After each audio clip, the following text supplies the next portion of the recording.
Bismillahirrahmanirrahim. Alhamdulillahirabbil alamin wassalatu wassalamu ala nabiyyina Muhammadin khatamil anbiya'i wal mursalin wa ala alihi wa ashabihi wa man tabi'ahum bi ihsanin ila yaumiddin amma ba'du.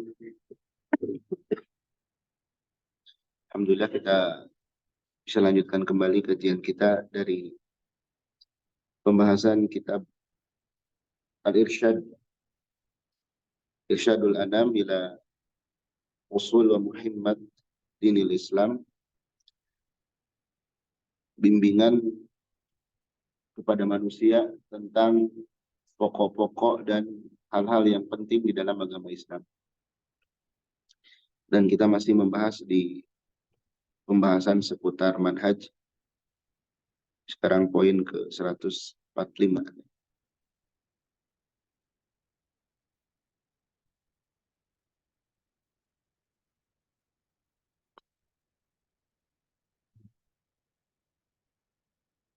Oh, sekarang 146.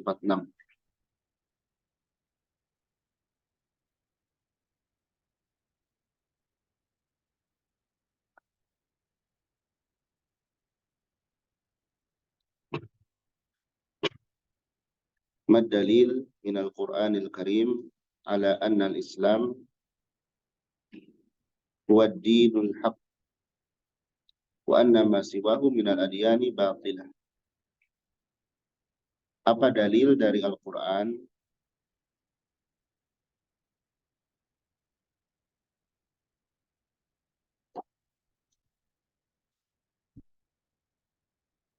bahwasanya Islam adalah agama yang benar? Anna al-Islam huwa ad-dinul haq, huwa ad-dinul haq.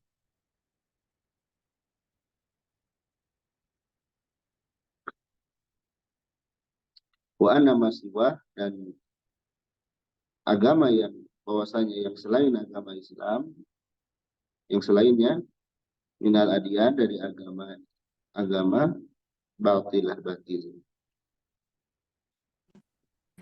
Jadi apa dalil Islam itu satu-satunya agama yang benar dan selain Islam itu salah, batil. Ad-dalilu minal Qur'anil Karim, dalil dari Al-Qur'an Karim ala anna al-Islam huwa ad-dinul haq, bahwasanya Islam adalah agama yang benar.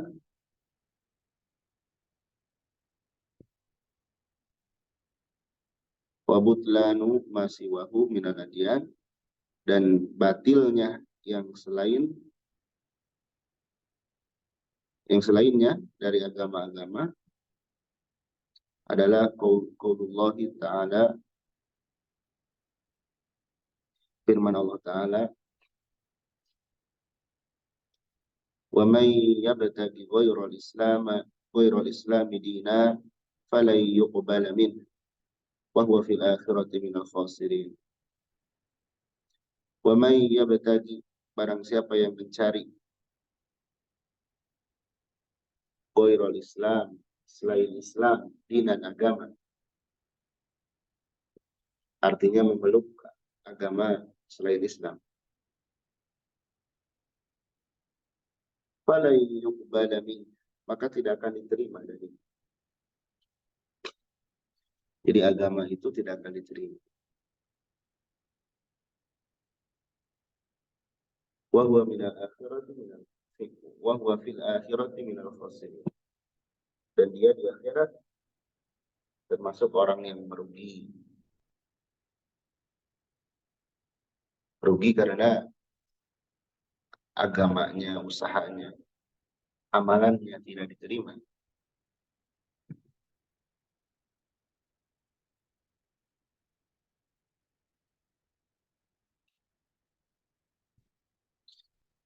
Iya, kita alhamdulillah sudah beragama Islam. Tinggal kita perkuat keyakinan kita. Karena tidak sedikit orang yang murtad. Banyak orang yang murtad padahal sudah masuk Islam. karena muncul keraguan tentang agama atau diajak oleh orang lain. Kita yang sudah beragama Islam tinggal yakini kebenaran agama kita.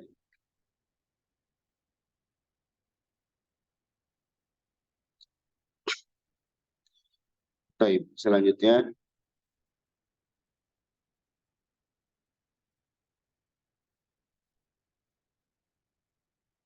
madalilu minas sunnah. Apa dalil dari sunnah?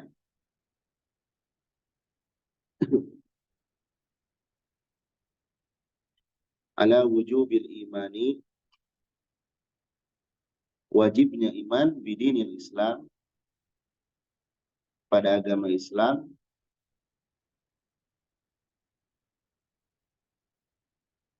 wajibnya percaya kepada agama Islam,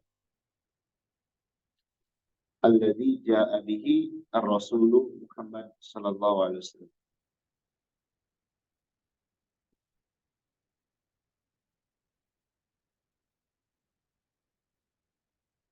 yang datang dengannya Rasul Muhammad sallallahu alaihi wasallam. Maksudnya yang dibawa oleh Nabi.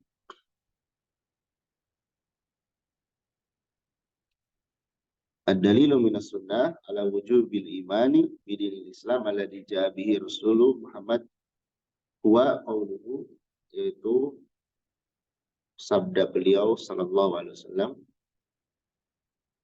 walladzi nafsu Muhammadin biyadi,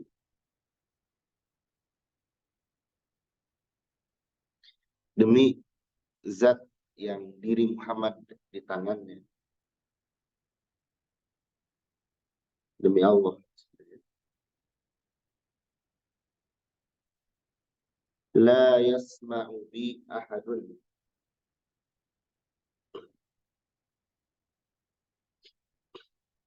tidaklah mendengar bi kepadaku, tidaklah mendengar aku, ahadun seorang, salah seorang, min hadhil ummati, dari umat ini,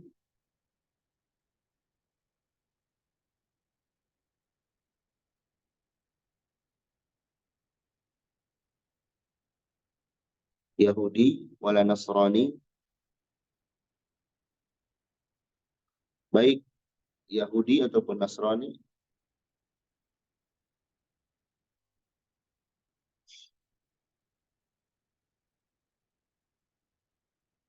summa yamutu walam yu'min billadhi ursiltu bihi illa kana min ashabin nar. Summa yamutu, kemudian dia mati,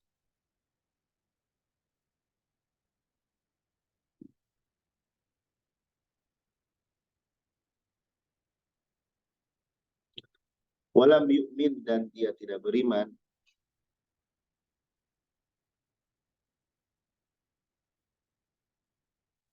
billadhi ursiltu bihi, dengan sesuatu yang aku diutus dengannya, atau kepada sesuatu yang aku diutus dengannya.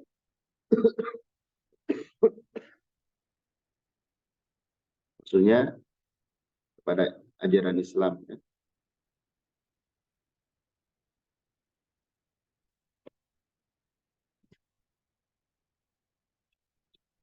Illa kana min ashabin nar, melainkan pasti dia masuk ke dalam ahli neraka, bagian dari ahli neraka.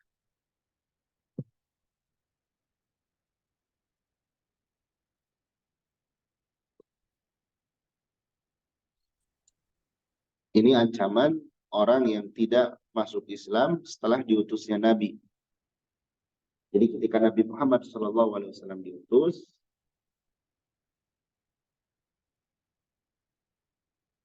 terus ada manusia yang tidak mau beriman, siapapun, baik orang Yahudi ataupun orang Nasrani, atau siapapun tidak mau masuk Islam, maka dia akan masuk neraka. Berarti setelah Nabi diutus itu tidak ada lagi umat selain Islam. Yahudi dan Nasrani pun harus ikut ke dalam agama Islam. Kalau tidak, maka dia akan masuk ke dalam neraka.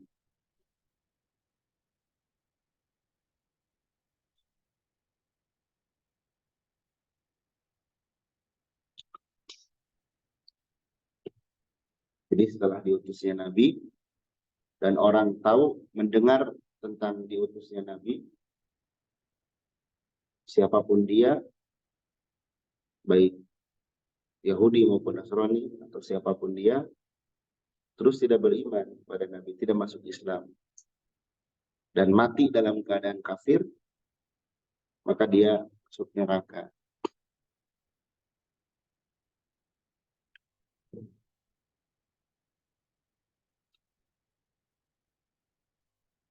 Bahkan dikatakan oleh Nabi Shallallahu Alaihi Wasallam, seandainya Nabi Musa alaihissalam hidup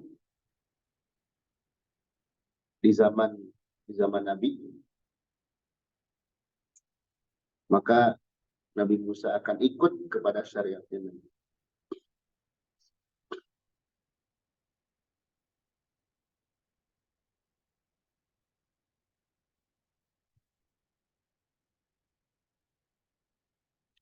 Jadi setelah Nabi diutus itu tidak ada lagi agama yang lain. Tidak sah agama yang lain. Kalau orang tetap memeluk agama lain selain Islam, terus mati dalam keadaan itu, dia akan masuk neraka. Itu maksud dari hadis itu.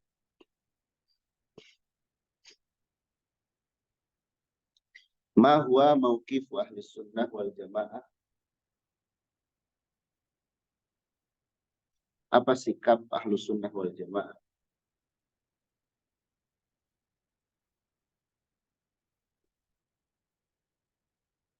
Min nususil kitabi wa sunnah. Dari nas Al-Quran dan sunnah. Maksudnya, apa sikap ahlu sunnah terhadap dalil, baik dari Quran maupun dari hadis.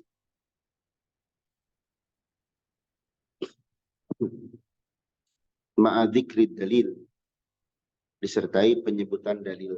Apa sikap ahlu sunnah?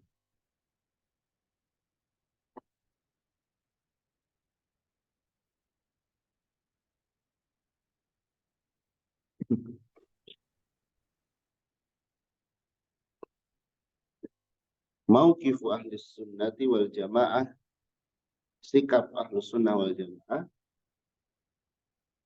min nususil kitabi wa sunnah, terhadap dalil-dalil nas-nas Al-Quran dan sunnah.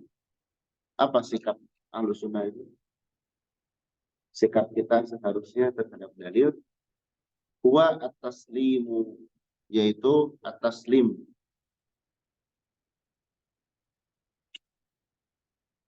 menyerah.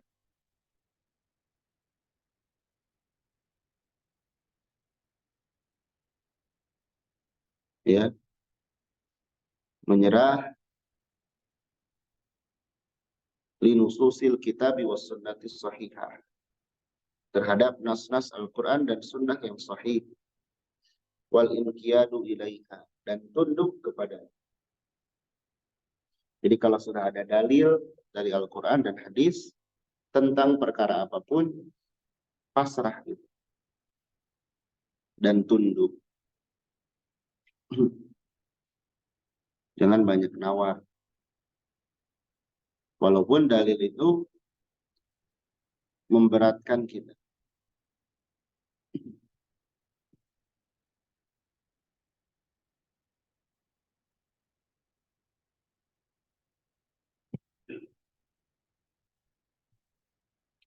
Wa adamu mu'aradatiha, dan tidak membantahnya,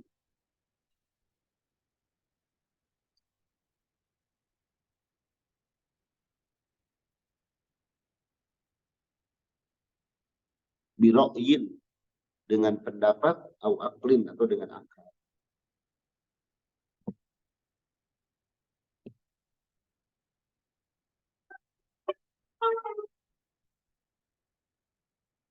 Misalkan, oh ini nggak masuk akal nih, atau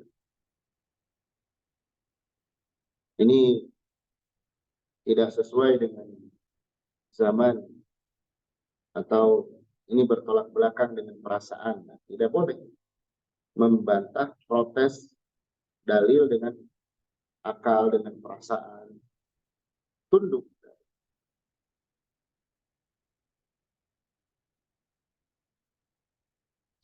Sebagaimana kita tunduk dengan aturan manusia.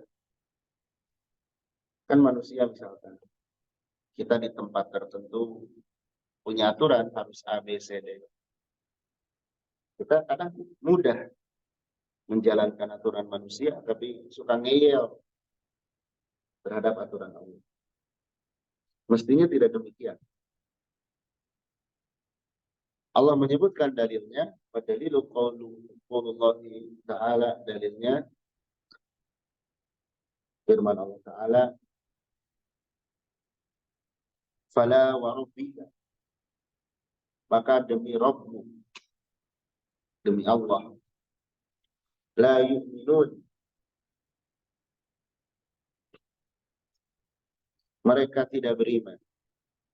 Perhatikan ya, dicap tidak beriman. Seseorang itu tidak beriman hatta yuhaqqimuka, sehingga mereka menjadikanmu hakim.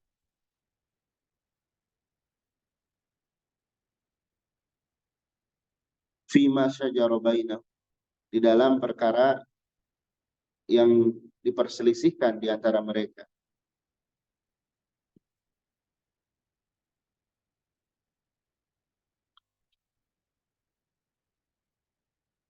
Atau di dalam semua urusan. Summa la yajidu fi anfusihim, kemudian tidak terdapat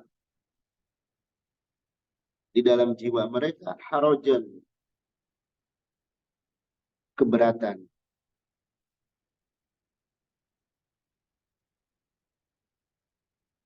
mimma qadaita, dari apa-apa yang kau putuskan,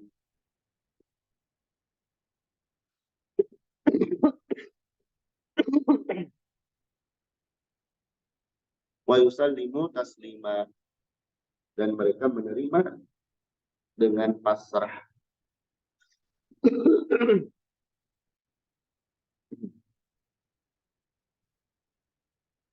Nah ini, jadi kita tidak boleh keberatan dengan syariat. Kalau kita keberatan dengan syariat, tidak tunduk, konsekuensinya kita tidak dianggap beriman. Ya, kita tidak dianggap beriman.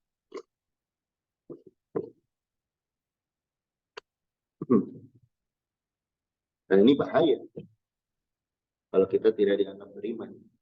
Iman kita tidak dianggap oleh Allah Subhanahu wa Ta'ala.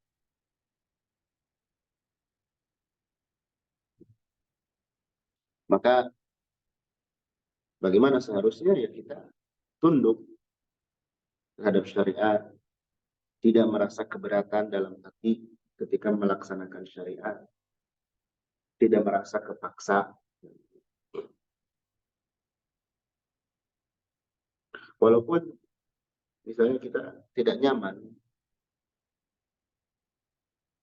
contoh kecil, kita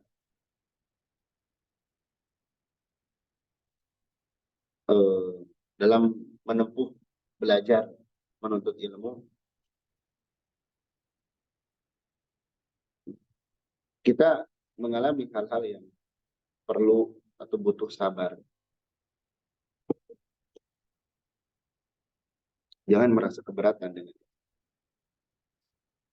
Atau seorang perempuan harus berjilbab misalnya.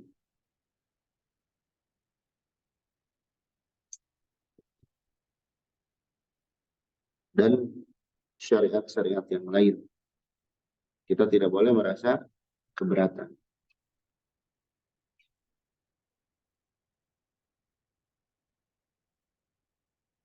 Baik,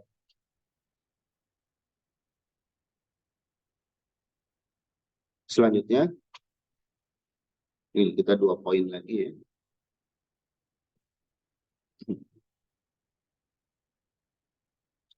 Ma huwa mauqifu ahli sunnah wal jamaah. Apa sifat sikap ahlu sunnah wal jamaah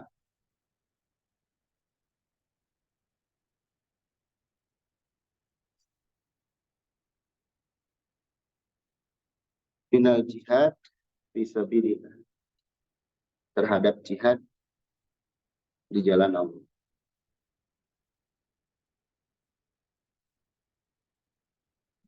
Jadi apa sikap kita terhadap bab jihad?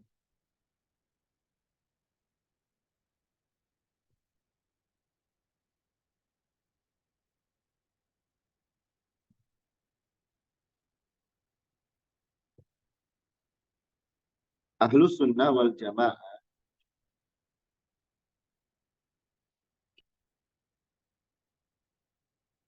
ya'taqiduna, meyakini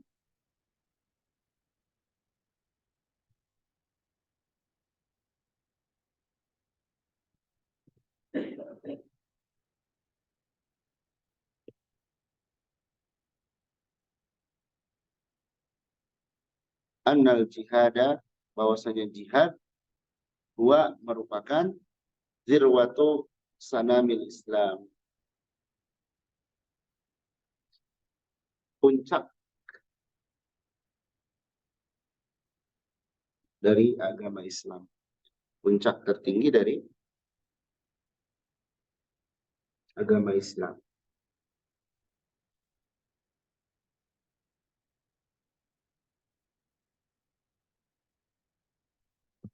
Berarti jihad ini bukan hal yang sembarangan.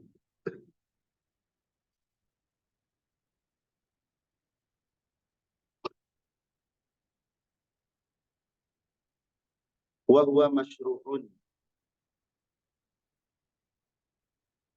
dan dia disyariatkan.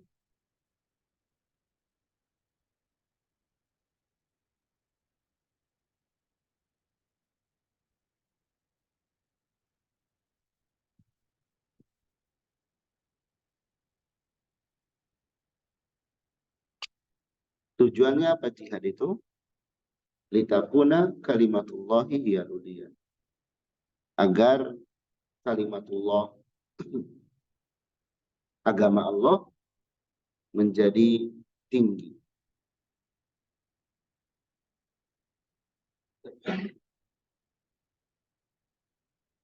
Untuk menegakkan agama.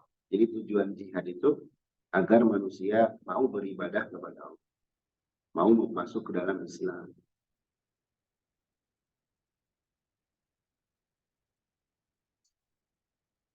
Lakin akan tetapi la budda lahu min surutin,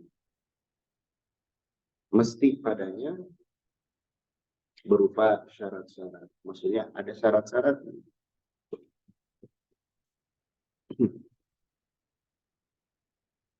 Jadi jihad itu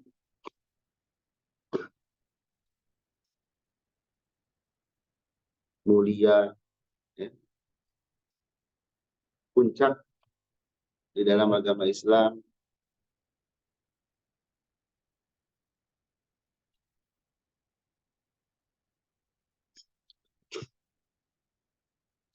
Tapi jihad itu ada syarat-syaratnya.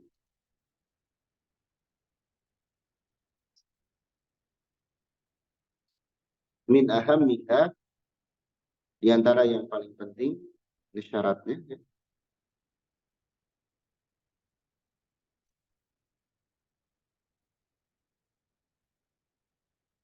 Wujudu al-qudrah wal istita'ah.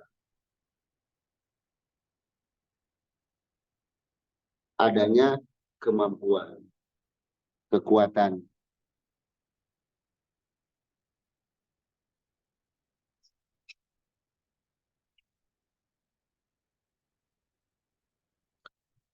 wa an yakuna tahta rayati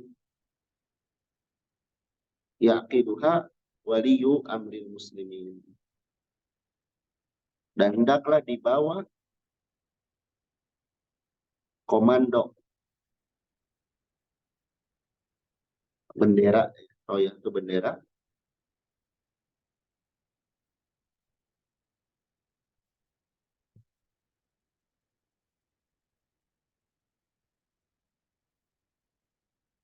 yang mensahkannya, menetapkannya, menyelenggarakannya. Waliyu amril muslimin, pemimpin kaum muslimin, ulil amri. Jadi harus di bawah komando ulil amri, pemimpin.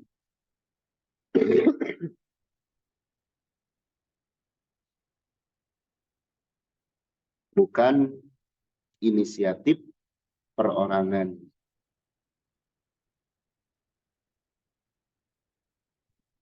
Bab jihad ini fikihnya cukup panjang.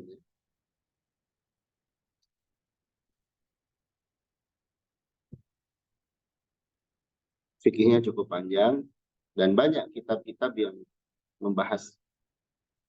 Kalau di bab fikih atau di kitab fikih biasanya disimpan di bab-bab akhir.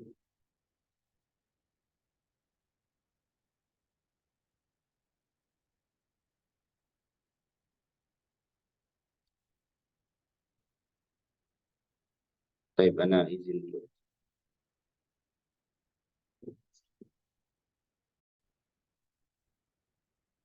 Baik, kita lanjutkan.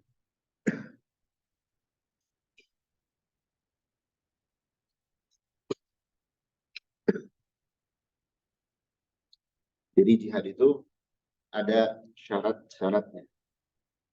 Tidak bisa seseorang mengambil alih komando ngajak jihad atau menamakan sebuah perbuatan sebagai jihad padahal bukan jihad. Ada buku yang bagus versi bahasa Indonesia yang ditulis oleh Al-Ustadz Yazid Hafizahullah tentang jihad. Itu dijelaskan bagaimana macam-macamnya, syarat-syaratnya, ketentuan-ketentuannya tentang jihad. Kemudian poin terakhir dari pembahasan manhaj ini, bahwa mauqifu ahli sunnah wal jamaah,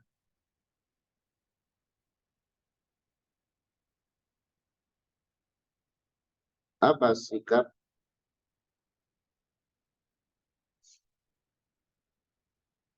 ahlu sunnah wal jamaah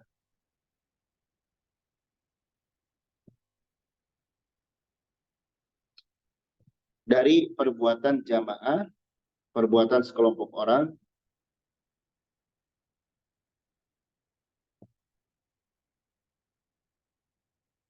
al-irbahiyah, irhabiyah.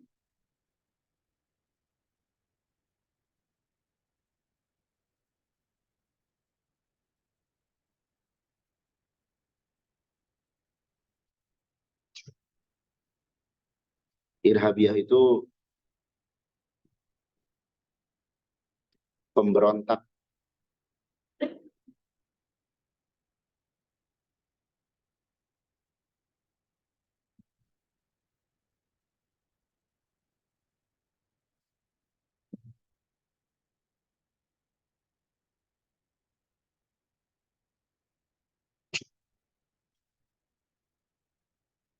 atau teroris.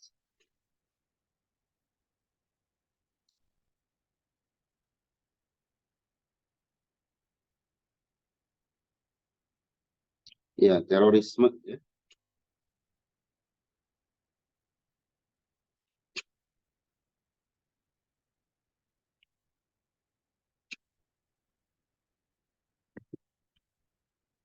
wallati yusammunaha jihadan, dan yang menamainya sebagai jihad.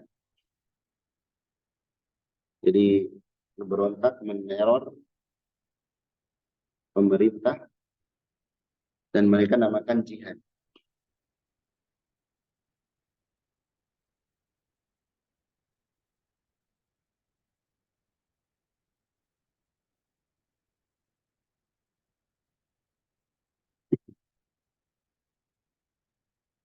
Ahlus sunnah wal jamaah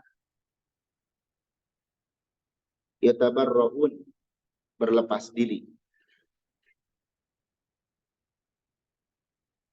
min af'alil irhabiyyin, dari perbuatan-perbuatan teror, terorisme. Wa in sammuha jihadan, walaupun mereka menamainya sebagai jihad.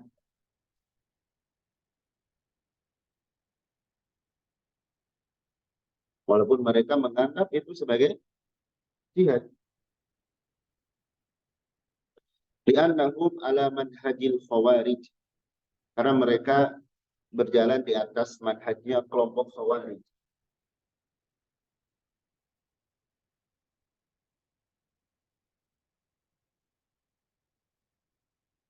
Yang suka memberontak. Wa li'anna af'alahum, dan bahwasanya perbuatan mereka af'alun munkar, merupakan perbuatan munkar.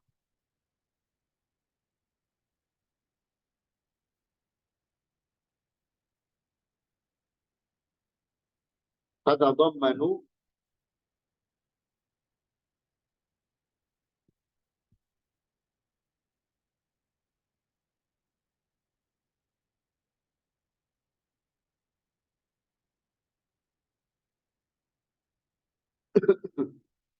yang berisi tentang atau yang mengakibatkan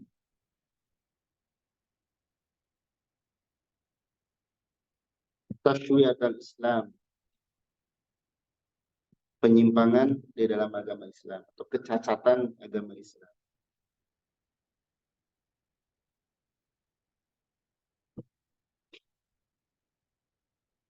Di nama baik Islam ternodai.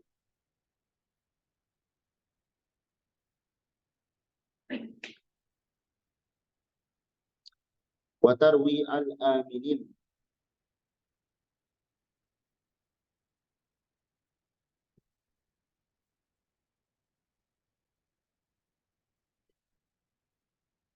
dan menakut-nakuti keamanan.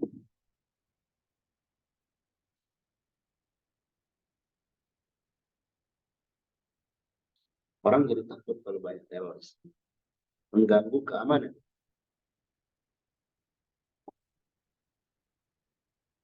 Wa qatal abriya al-maksumin, dan membunuh al-abriya,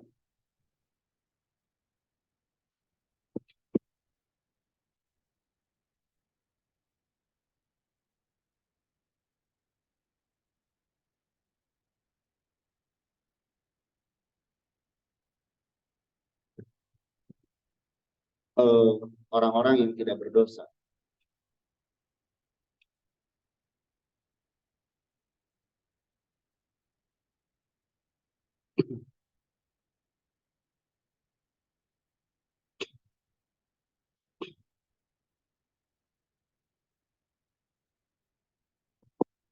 Wa husul ad-darari, dan terjadinya bahaya, wal fasad, kerusakan, di biladil muslimin, di negeri kaum muslimin. Nah, ini aksi terorisme atau pemberontakan. Coba lihat di negara yang rakyatnya berontak kepada penguasa, maka rusak negara itu. Akhirnya dampaknya Ya, kita bisa lihat beberapa negara yang seperti itu. Jadi, kalaupun ada sesuatu yang tidak berkenan yang dilakukan oleh pemimpin atau penguasa kita, kita sabar mendoakan mereka, menasehati secara langsung dengan baik, bukan dengan membuat aksi teror. Sehingga di sini kalau ada orang yang bom, bom bunuh diri atau apa, itu bukan dari Islam.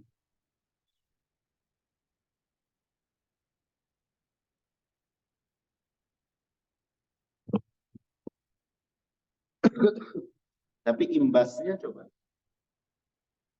dulu, apalagi ketika ramai ya, aksi bom seperti itu. Orang yang cingkrang dianggap teroris, orang yang berjenggot, orang yang bercadar, karena pelaku yang melakukan itu secara penampilan yang mirip dari Islam, tapi pemahamannya pemahaman Khawarij, mudah mengkafirkan penguasa. Islam tidak mengajarkan. Jadi ingat, terutama nih yang masih muda-muda, kalau ada yang ngajak demo, terus pengajian, mencela pemerintah, jelek-jelekin pemerintah, itu jangan diikuti, itu bahaya. Itu pengajian nggak benar. Walaupun kan itu sama-sama bercadar bisa, atau berjenggot. Ya, nanti diajak demo. Awal-awal demo, lama-kelamaan ya itu ngebom atau mencaci maki pemerintah. Islam tidak mengajarkan seperti itu. Ahlus sunnah memiliki prinsip tidak seperti itu. Menyambung dengan keadaan sekarang, terutama yang terjadi di negara Islam, saudara kita di Palestina, mereka sedang melawan kaum kufar. Maka tugas kita adalah membantu mereka. Yang bisa kita bantu paling minimal dengan doa. Ya, paling minimal dengan doa. Karena mereka sedang ditindas. Dan bisa jadi keadaan mereka yang tertindas itu kemudian diwafatkan oleh Allah dalam keadaan membela harta mereka, membela jiwa mereka, membela tanah air mereka. Mereka sedang berbahagia di alam barzakh. Tapi untuk kita sekarang yang di sini, ya, tugas kita ya doakan mereka, mengirimkan bantuan. Itu yang paling bermanfaat bagi mereka. Baik, alhamdulillah, hal-hal yang berkaitan dengan manhaj sudah secara umum sudah selesai. Tinggal nanti kita balik lagi ke pembahasan sebelumnya tentang masalah fikih dasar. Insyaallah ta'ala nanti kita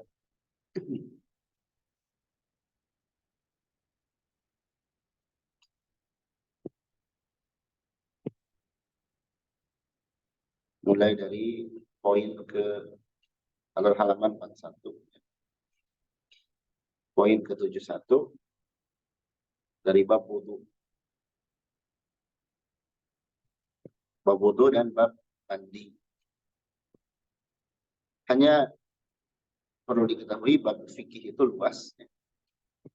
Jadi nanti ketika ada sedikit perbedaan, itu jangan dijadikan hal yang membingungkan.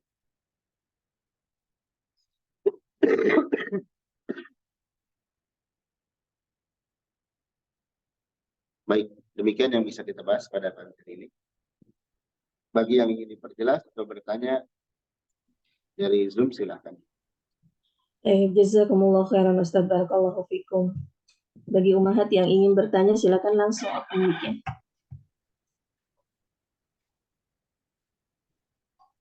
Silakan umahat.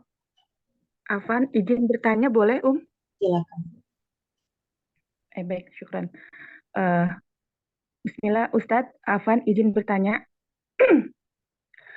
Kalau apa?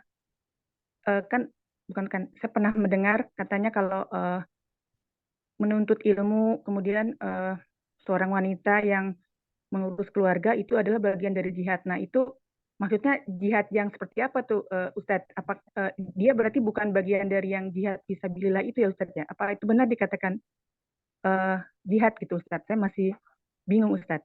Syukran, Ustadz. Afwan.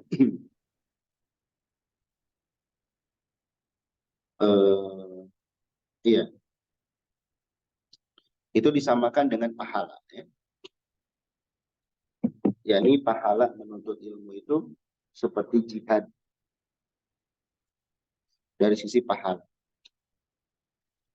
Karena kenapa demikian?